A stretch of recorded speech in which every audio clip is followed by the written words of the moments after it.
दिवसापूर्वी चाळीसगाव तालुक्याला उपजिल्हाधिकारी म्हणून कार्यालय मंजूर करण्याच्या संदर्भामध्ये हालचाली चालू झाल्या।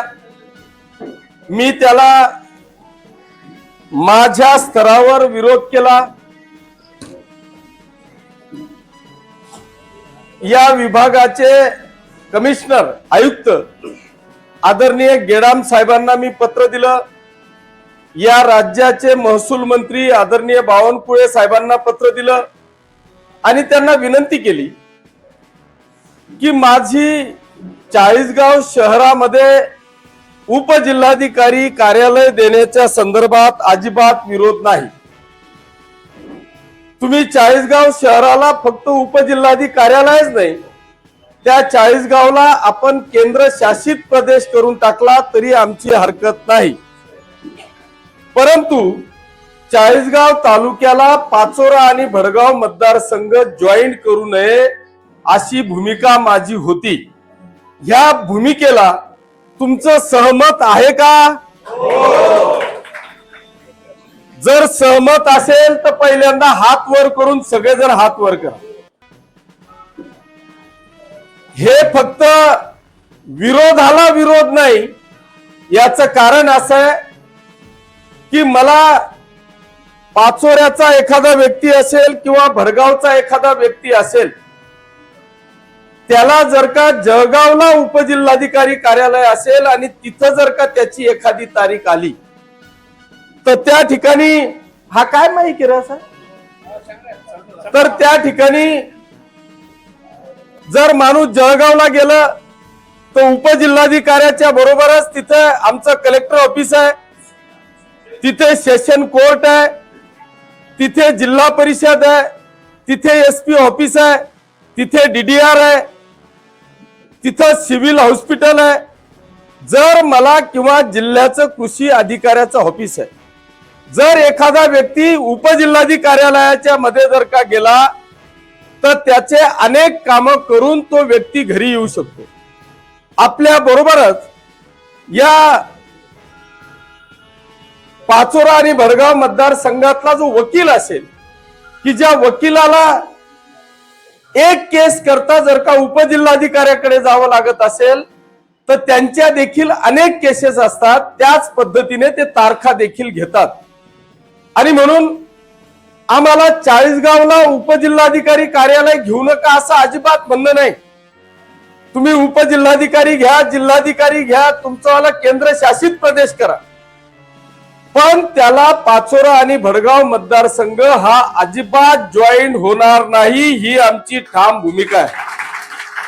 आणि याच्यासाठी उद्या जर का आम्हाला आंदोलन करावं लागलं, रस्त्यावर उतरावं लागलं तरी चालेल, पण आमचा पाचोरा भडगाव मतदारसंघ हा चाळीसगावला जॉईंट होणार नाही, याची ठाम भूमिका आपली असणार आहे। यासाठी आज आपण सगळेजण आलेलो आहोत।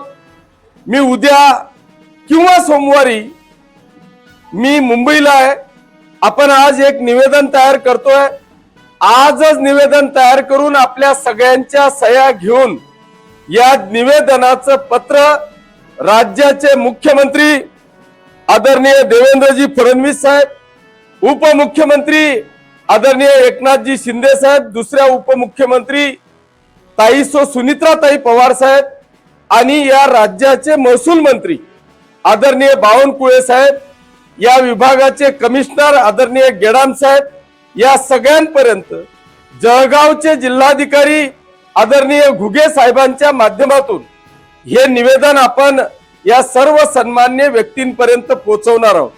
मी अपेक्षा करेल की हे आंदोलन चिघळण्याच्या आत आपण रास्त भूमिका घ्याल।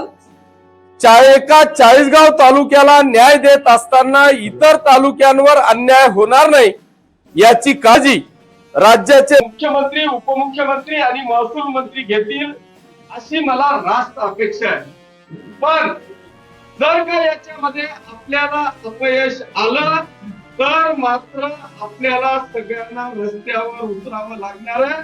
मग मी जरी उद्या अशी जरी वेळ आली की पूर्ण मतदारसंघाच्या सह्या घ्यायच्या तर त्या अख्ख्या मतदारसंघाच्या सह्या घेऊन ते निवेदन दिलं जाईल. वेळ आली तर जेल भरो आंदोलन केलं जाईल.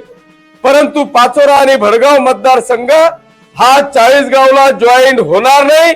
याच्याकरता किशोरप्पाची आमदारकी पणाला लावावी लागली तरी चालेल, पण हा निर्णय होणार नाही. जर तसं झालं तर मग आपण याला सर्वस्वी जबाबदार, जे काय होईल त्याला सर्वस्वी जबाबदार हे शासन असणार आहे. याचं कारण असं आहे की मी पहिल्यांदा जेव्हा प्रस्ताव केला त्यावेळेस आदरणीय बावनकुळे साहेबांना भेटलो. त्यांना देखील सांगितलं, त्यांनी सांगितलं की तू सांगतोय ते 100% बरोबर आहे. फिजिकली हा प्रस्ताव तिथं योग्य नाही असं खुद्द बावनकुळे साहेबांनी सांगितलं आणि तो प्रस्ताव रद्द करण्यात आला. तशा बातम्या प्रिंट मीडिया आणि इलेक्ट्रॉनिक मीडियाच्या माध्यमातून देखील आपण सगळ्यांनी ऐकल्या.